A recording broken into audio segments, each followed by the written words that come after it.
Agora o Brasil, grande império, eu sei que muitos estão ansiosos pra... Isso é uma que a gente vai falar. Cara, a verdade verdadeira é que se a gente não fosse brasileiro, ele nem sequer teria entrado nesse vídeo aí. Algumas pessoas comentaram que o Império Brasileiro de império não tem nada, só nome. E realmente, né, é levemente forçação de barra chamar o Império Brasileiro de império.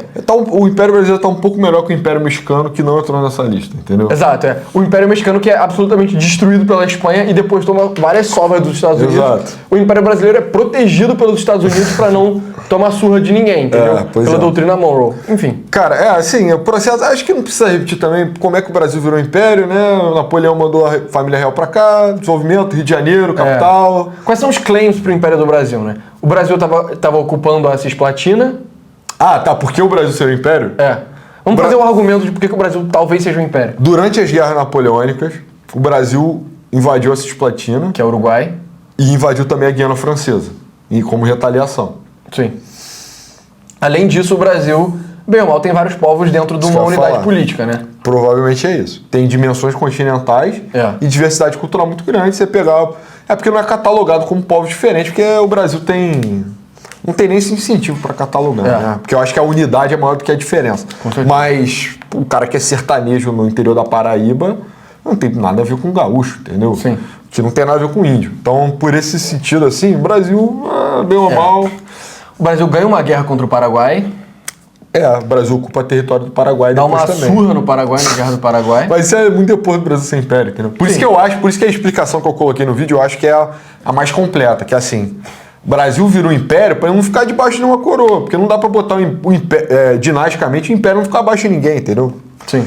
Não dá para não ter o imperador em cima do imperador em cima do... Não, só tem um. E o Brasil...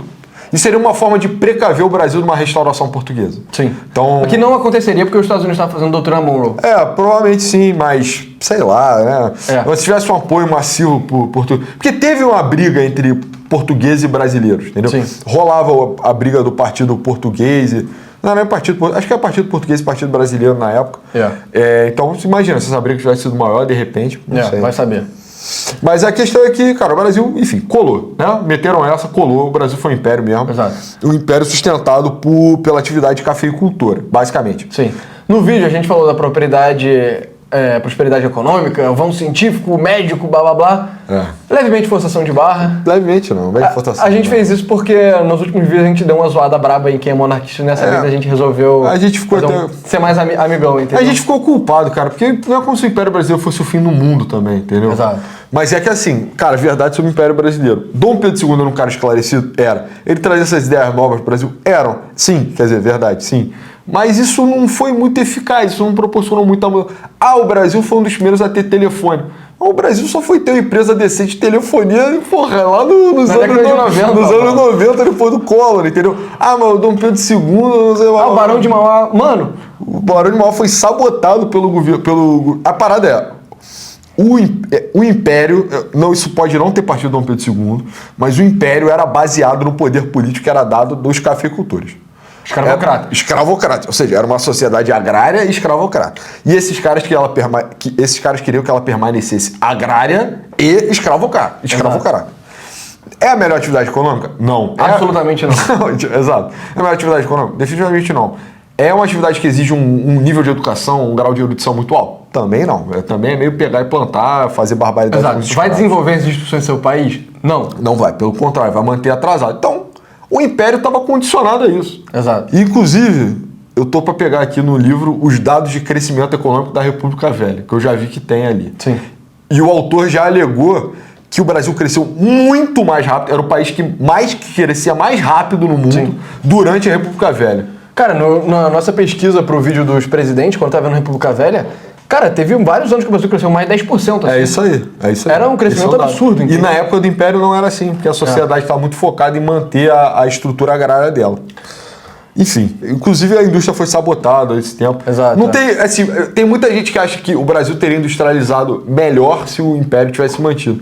Isso é improvável, cara. Isso é muito improvável. Provavelmente o Brasil teria industrializado muito pior se o Império tivesse mantido. Sim. A única sorte seria se tivesse tido um golpe tipo do Getúlio Vargas antes. Seria a única forma. Ou uma loucura, assim, tipo no Japão, que aí sobe uma classe industrialista junto da monarquia.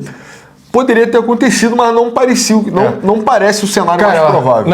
No meu cenário de história alternativa é o seguinte, quando pesquisando para os impérios, eu estava vendo que os alemães, quando estavam tentando fazer o império, porque eles não tinham um império de verdade, eles unificaram a Alemanha, conquistaram a Namíbia, que é um deserto gigante, eles tinham uma colônia do outro lado da África também, não tinha? Tinha Camarões também. Enfim, tinha um império colonial micro na África, tentaram fazer coisa na China, conseguiram muito pouco. Só que o que os alemães estavam pensando? Cara, nós somos a maior potência industrial do mundo, o que era verdade, eles tinham superado a Inglaterra em indústria. Quer dizer, estavam atrás dos Estados Unidos, mas pelo menos tinham superado a Inglaterra. Eles falaram, pô, não dá pra conquistar a África porque os ingleses e os franceses já pegaram tudo. A Índia não dá porque é tudo a Inglaterra. A Indonésia e a Austrália não dá, a China tá difícil. Quem tá dando bandeja ali?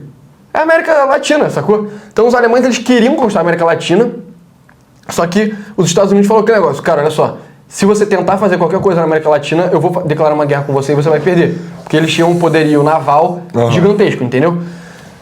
Agora, vamos supor que a doutrina Monroe nunca tivesse existido. Porra. Talvez o que tivesse acontecido com o Brasil seria o seguinte, teria sido ameaçado de ser conquistado por alguém, por alguma potência europeia, seja a Inglaterra, seja a França, seja a Alemanha, e aí talvez o Brasil podia passar por uma coisa tipo as reformas Meiji que aconteceu no Japão, entendeu? Que foi meio que uma classe de industrialistas militaristas, sabe? A reforma Meiji era basicamente isso. O meu cenário de história alternativa é assim, não tem doutrina Monroe, então o Brasil efetivamente luta pela liberdade dele. Sim. Isso produz um sentimento de identificação nacionalismo mais aprofundado. Isso faz subir uma classe aí de tipo, ultranacionalista junto do Dom Pedro II. Sim. O Brasil é mais agressivo, o Brasil tem mais intenções de grandeza, se industrializa mais. E aí vira aí um bagulho meio Japão mesmo. Faz sentido. Outro cenário alternativo é dar o mesmo caminho, só que através da coisa do Ataturk, entendeu? Que é tipo, o Brasil começa a ser conquistado por vários países diferentes, só que aí algum pedaço do Brasil consegue resistir por causa de liderança militar hábil, extremamente hábil, e aí esse cara tem visões de modernização que são separadas da economia agrária escravocrata. Porque um país sem indústria não teria capacidade de defender militarmente de países industriais, entendeu? Ou talvez fosse o contrário, o Império tivesse mais incentivos para se manter produzindo produto primário, entendeu? E aí o Brasil hoje em dia ia ser tipo, ia ser uma Bolívia, uma coisa assim, a Bolívia imensa, sabe? Sim, enfim. Só Deus sabe o que podia ter acontecido com o Brasil. Pois mas a parada é que o Império Brasil... Dom Pedro II é um cara fera? Mas num contexto onde ele estava posicionado, ele não conseguiu fazer praticamente nada. E se qualquer coisa, ele colaborou com a galera que não queria o bem do Brasil. Exatamente. Então, cara, assim... Fraquinho esculacho também, cara. Botar do lado do Império do Mali e do Azteca que matava milhares de pessoas, tudo cara, isso. Cara, eu acho que tem que botar no manter respeito abaixo da China. Eu acho que é o lugar certo aqui pro Brasil. Mas é isso. Isso não descarta a possibilidade do Brasil ser um grande império no futuro ainda, né? Não sei, tô só sugerindo. Enfim. Emoji de dúvida.